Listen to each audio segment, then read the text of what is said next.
Hello, my name is Glenn Dyer, and you are watching a Dyer-Situation. Today I'm seeing the gallows. Wait, it's the shallows. It's literally like 2 letters off. You just switch the SH with a G. You have a really terrible movie. But anyway, this movie has absolutely nothing to do with the gallows, just it happens to sound similar. This film is, from what I can tell, about this girl is trapped 200 yards from the shore by a giant shark in the water. And she can't get away because the shark has a machine gun or something. I don't know, probably it's just stalking her or something. Based on a true story, probably. I actually don't know if it is, but it probably is. Sounds like something that would happen. And probably the real story isn't nearly as interesting as the movie will make it out to be, but... So, I think this has a little bit of potential, not a significant amount, but I think it could be a rather fun thriller kind of thing. And I don't know. We'll see just how they portray the shark. I always liked sharks as a kid, mostly because they're just mindless eating machines, essentially, and you know, kind of scary in that way. So we'll see how they portray the shark in this, yeah, reasonably anticipant. I'm not sure that's a word. It means I'm anticipating it. I don't know, but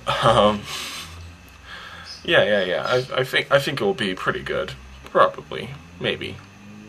Yeah, we'll see. Let's see. Alright, and I'm back. Okay. I don't think this movie's based on a true story. In fact, I really hope it isn't, because the way the shark acts in this movie is incredibly contrary to how a shark would act, for one thing. But, so just to clarify, this isn't the reason another reason I really hope this isn't actually a, based on a true story is because,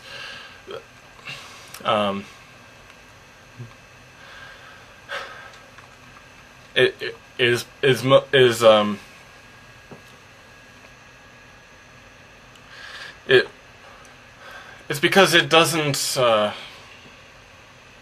I had just a real big pause there, big blank in my brain.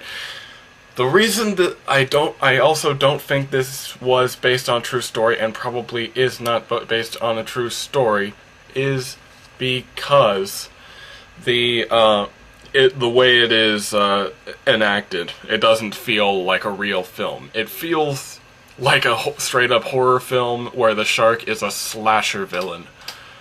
And that is one way to do it. I mean, that's the Jaws formula for you. Although Jaws is by far a much better movie, even though I'm sure many people are comparing this film to Jaws. I am going to leave it at that. Jaws is a much better movie.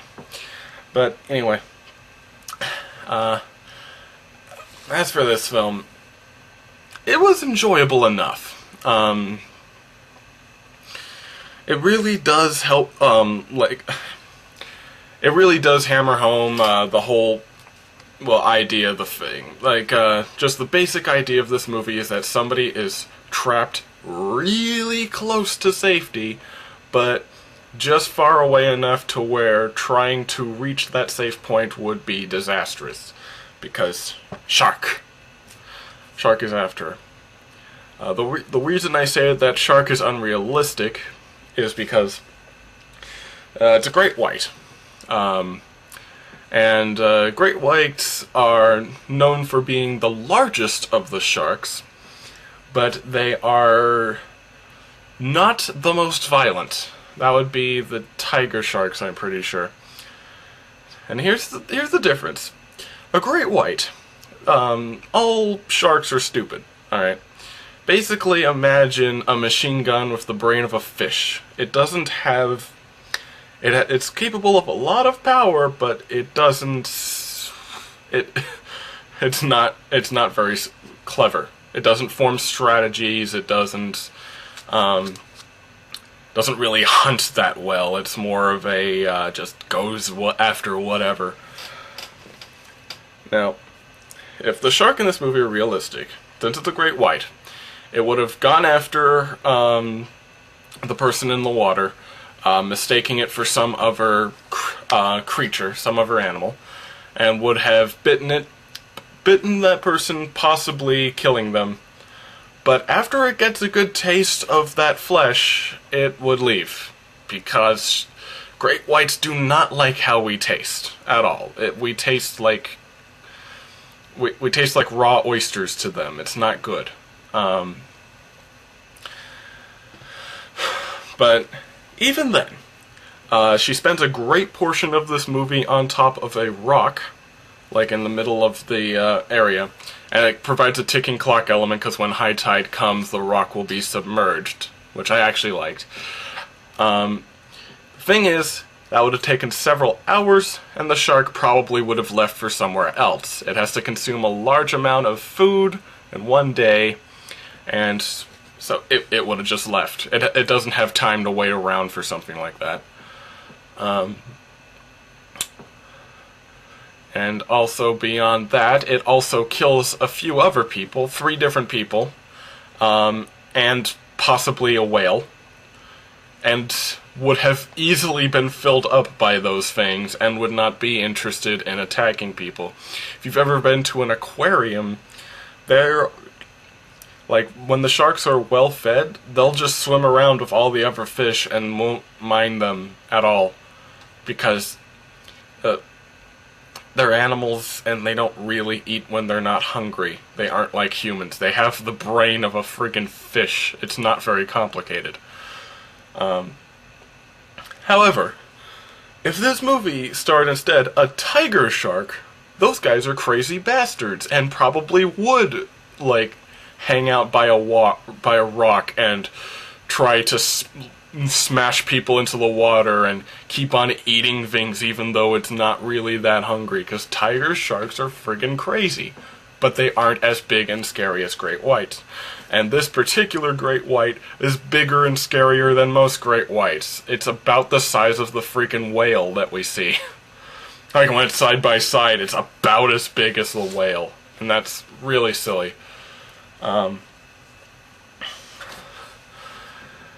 So it almost comes across as an asylum kind of pick, like Mega Shark or something like that. Although, not to get it wrong, this movie is clear of a much higher caliber than that, but the basic understanding of how sharks work is about the same. But that is really just technicals. As far as, like, actual movie, it's good as far as how it, like, builds up tension, and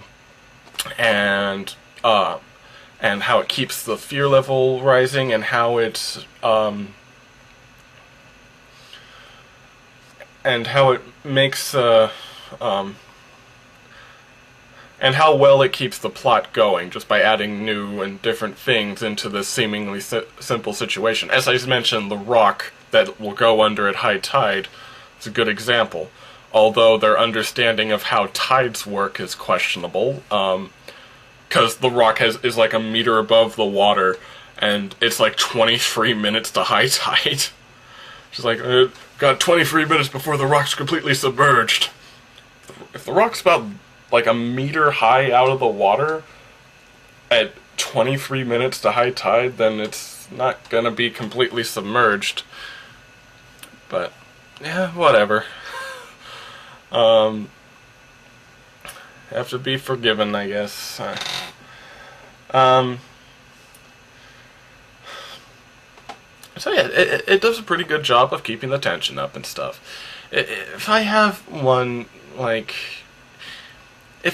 main quip, it's that they do show off the shark too often. And listen, I know that like, I'm sorry for bringing back to Jaws, but I just have to point out this one element. I know that in Jaws, the reason you don't see the shark that often is because the mechanical shark never worked correctly. I get it. And I know Spielberg totally would have showed it off more if it wasn't for that, but the fact that you almost never see it, you just kind of see its form and you see its destruction, it makes it a lot scarier. In this film, they don't hesitate from the very beginning to keep showing that friggin' shark. And of course it's a cartoon, it's a CGI monster, and it loses that element of fear. Which is a little disappointing. I mean, it still keeps the element of a big monster is chasing you, but it's just not to the extent that it would have been if they had kept the shark a little more well hidden. And had been a little less cartoony about its actions.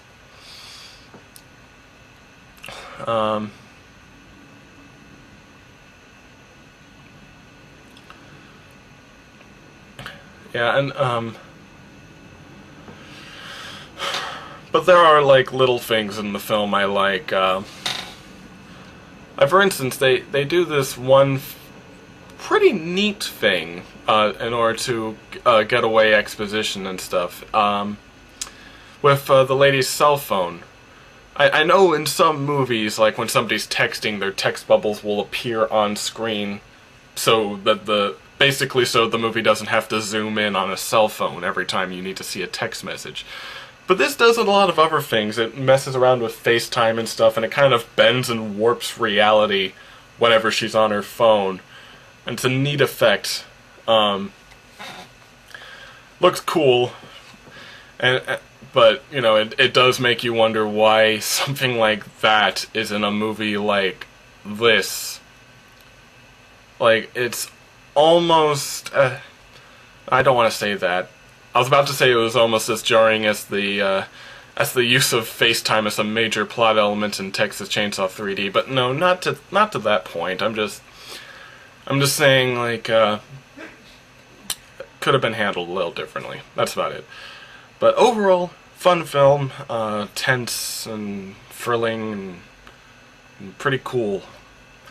So until next time, I'm Glenn Dyer, and you have been watching A Dire Situation.